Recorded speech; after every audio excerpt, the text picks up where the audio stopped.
Alright, so for the module 2, we have the characteristics of research. Okay, so number 1, we have the orderly and systematic. So research follows a step-by-step process to maintain consistency, clarity, and focus. It is not done randomly. Each part builds on the previous one. Let's break it down. Letter A, identify the problem. So for example, a nursing student notices an increase in medication errors in a hospital ward.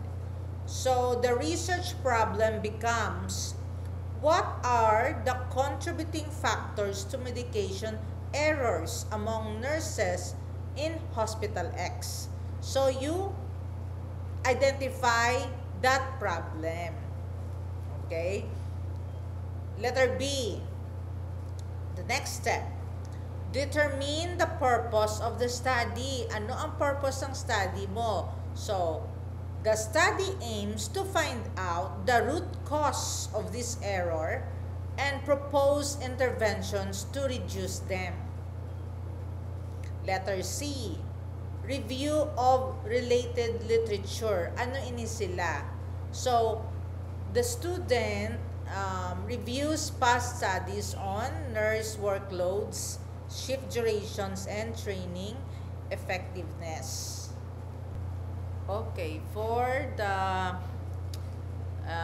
theoretical, conceptual framework. Example, the students adopts reasons human error theory. So which explains how system flaws can lead to human mistakes.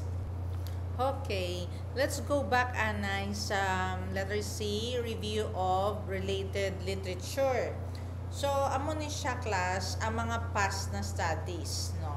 So, kung ibutang natin sa nursing na mga researches, so the student reviews past studies on nurse workloads, shift durations, and training effectiveness related to medication safety. So when we go back, sa example na ginhatag ko, 'di ba? Example ginhatag ko kagina, identify the problem. So the example was, what are the contributing factors to medication errors among nurses in Hospital X? Medication errors nila. What are the contributing factors to medication errors among nurses in Hospital X? The second step natin, determine the purpose of the study. So the study aims to find out the root cause of the errors and propose interventions to reduce these errors, right? So sa letter C, the next step is the review of related literature. Ano na siyang review of related literature? Those past studies that are related man sa study mo, which makita naton kung diin ang gap na actually aton ginapangita when kung magalantaw kita sa mga past nga related literature. Okay, so the student reviews past studies on nurse workloads, shift durations, and training effectiveness related to medication safety. Take note, ang aton nga statement of the problem, ang error sang paghatag sang medication. Okay, number 3, letter D, theoretical or conceptual framework. So for example, the student nag-adapt siya bisang theory na reasons human error theory. So this theory explains how system flaws can lead to human mistakes. So i-apply i-relate siya na ang theory nga na sa iya nga study. And then we have the study assumptions. So for example, nurses understand and follow standard medication protocols is an assumption. It may or may not be true, but the study proceeds with it. So letter F, acknowledge the limitations of the study. So for example, the study is conducted only in one hospital. So the results might not apply to the rural or private hospital. So that is the limitation of the study because your study is only focused in certain hospitals or in just one hospital lang focus mo. Sa Hospital X, di ba? So that's the limitation of the study. Kaya limited ka lang sa Hospital X. And you don't know kung ano to yung errors ng iban when giving medications. Okay. Letter G, formulate the null hypothesis. So, for example, there is no significant relationship between shift length and frequency of medication errors. No? So, nag-formulate ka sang hypothesis. This is null. No?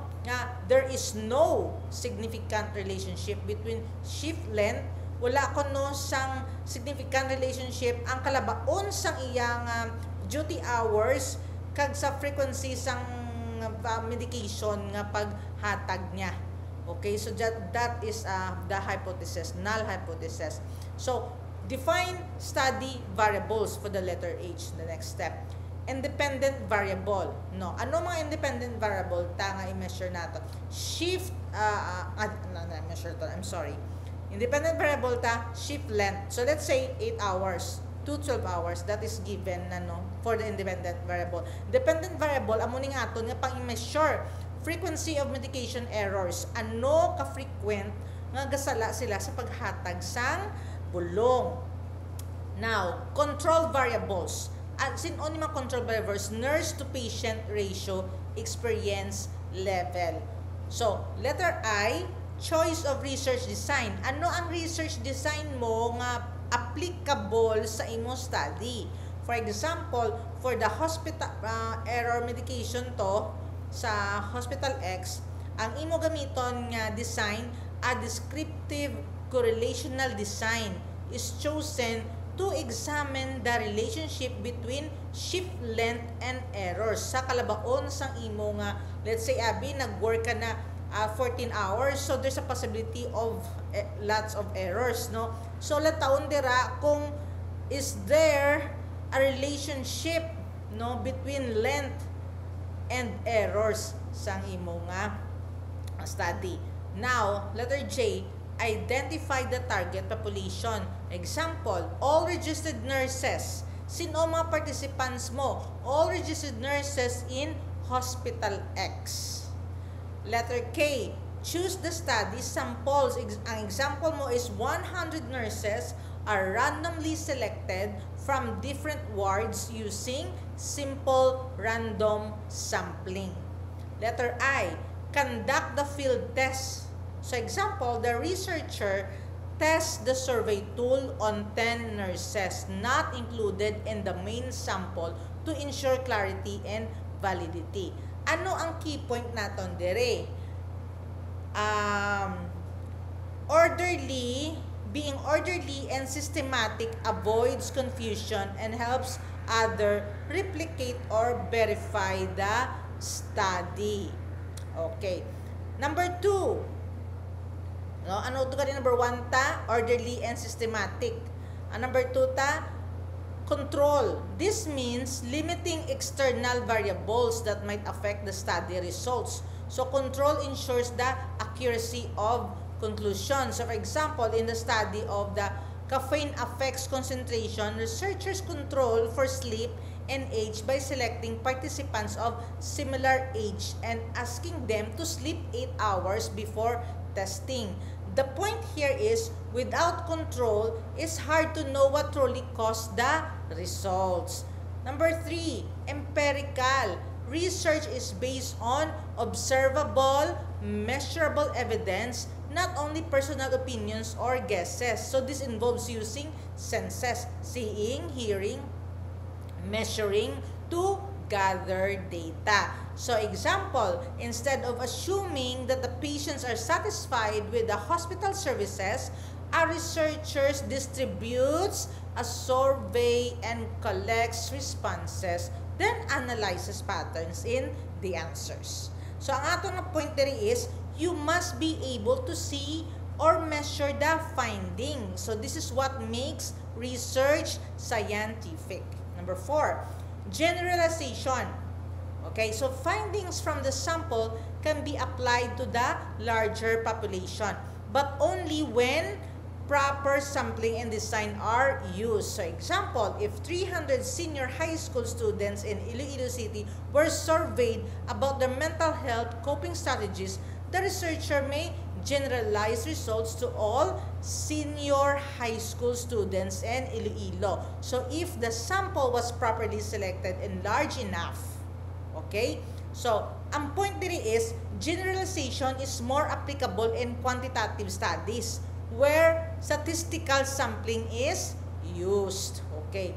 And number 5, intensive research goes deep into topic with a clear plan for choosing participants, collecting accurate data, and analyzing it thoroughly. So for example, a study on teenage pregnancy doesn't just stop at collecting the number of cases, no? So it also explores age, socioeconomic status, support systems, educational level, and health outcomes. So the researcher also chooses reliable instruments, di ba? Para ma-validate ang ining questionnaires. So the validated questionnaires and interviews to ensure quality. So ang point naton dire, this ensures that the results are meaningful, credible, and cover all relevant angles. Okay, that is for module number 2.